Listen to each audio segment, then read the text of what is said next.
20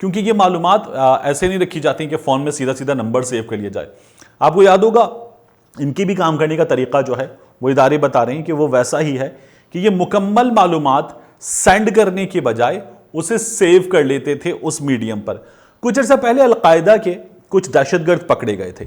یہ جو دہشت گرد تھے یہ کیا کرتے تھے کہ انہوں نے فرض کر لیجئے, اس وقت بھی حکام نے یہ بات بتائی کہ اگر کسی شخص نے ایک ای میل تیار کی ہے اور وہ کسی کو سینڈ کر دے گا تو وہ انٹرنیٹ ٹریفک میں شامل ہو جائے گی.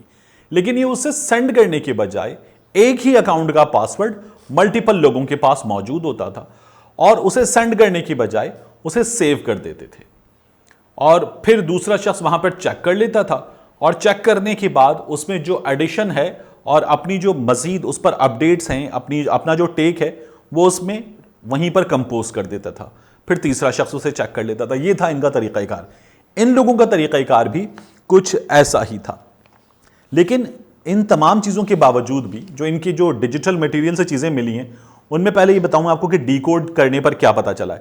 یہ پتا چلا کہ یہ لوگ اغوا کرنا چاہتے تھے, حملے کرنا چاہتے تھے, گولیوں کی بوچھاڑ ہوتی, جس طرح ممبئی میں ہوتا دہشت گردوں نے فائرنگ کی تھی اس طرح کی فائرنگ بھی کرنا چاہتے تھے.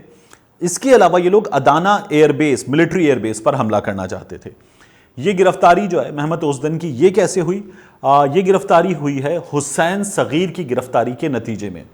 گزشتہ دنوں آپ نے دیکھا ہوگا ٹی آر ٹی ورلڈ پر بھی, سی این این پر بھی, بی بی سی پر بھی جو ٹرک حکام ہیں انہوں نے یہ فوٹیجز جاری کی کہ ایک شخص استنبول میں مختلف مقامات پر گھومتا نظر آیا. مشکوک شخص تھا یہ, اور یہ جھاڑیوں میں بھی گھسا, یہ گلیوں میں گھسا, تقسیم اسکوائر پر نظر آیا, آیا صوفیہ کے پاس نظر آیا, اور پھر اس کی یہ تمام تر حرکات جو ہیں انہیں کیمروں میں, سی سی ٹی وی فوٹیجز میں ایک جگہ جمع کیا گیا, اس سے مانیٹر کیا جاتا رہا, اور پھر اس شخص کو گرفتار کیا گیا استنبول میں ایک ہوٹل سے.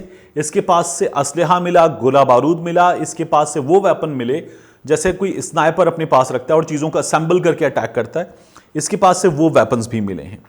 یہ جب گرفتار ہو گیا تو اس سے پتا چلا یہ رائٹ ہینڈ ہے محمد اوزدن کا, اور اس سے ملنے والی معلومات کے نتیجے میں محمد اوزدن کو گرفتار کر لیا گیا.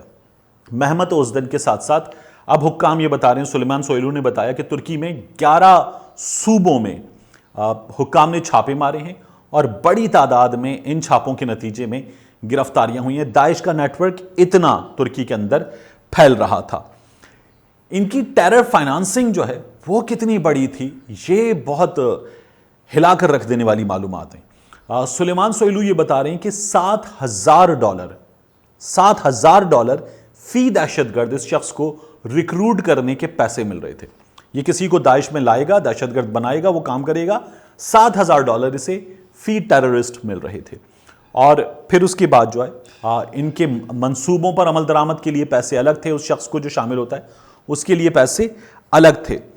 یہ پیسے ترکی کا الزام ہے کہ یہ یو اے ای کی جانب سے آ رہے تھے اور سعودی عرب کی جانب سے آ رہے تھے. ترکی اس سے پہلے بھی یو اے ای پر, سعودی عرب پر الزامات لگاتا رہا ہے. ان کے ہسٹری, خاص طور پر جو سعودی عرب ہے اس سے ترکی کے تعلقات کی تو ایک بڑی بٹر ہسٹری ہے.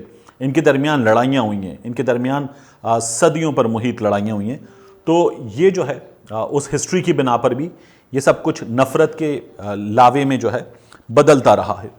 تو ترکی کے حکام الزام لگاتے ہیں کہ یہ لوگ جو ہے یہ ان کی فائنانسنگ کر رہے تھے. ترکی کے خلاف گزشتہ کچھ دنوں میں ہم نے دیکھا ہے مسلسل سازشیں ہوئی ہیں.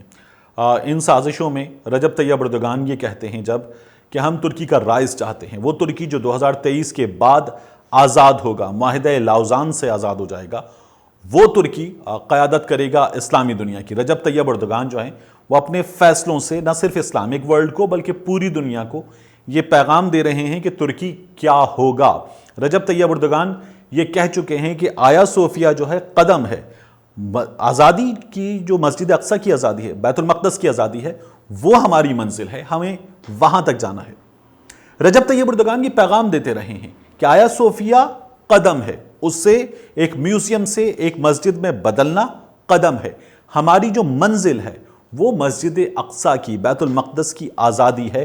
اور یہی جو رجب طیب اردوغان ہیں یہ امریکہ کو خطرہ لگتے ہیں, یہ اسرائیل کو خطرہ لگتے ہیں, یہ یورپین یونین کو خطرہ لگتے ہیں, یہ عرب دنیا میں بھی بعض ملکوں کو خطرہ لگتے ہیں.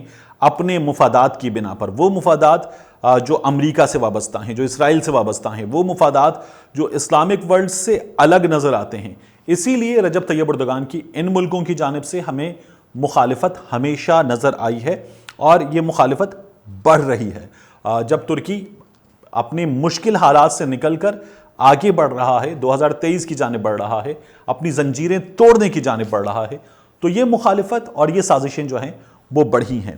اللہ تعالیٰ ان کاوشوں کو ناکام کرے، ان سازشوں کو ناکام کرے، اور وہ ترکی جس کا ہم یہ خواب دیکھتے ہیں کہ وہ رائز کرے گا اور رجب طیب اردگان جو ہیں وہ لیڈ کریں گے اسلامک ورلڈ میں، اس ترکی کو اور اسلامک ورلڈ کو، وہ ترکی ہمیں دیکھنا نصیب کرے اور ہم سب کو ایک اچھا مسلمان بننے کی توفیق دے۔ آمین۔ ملتے ہیں آپ سے اگلے ویلاگ۔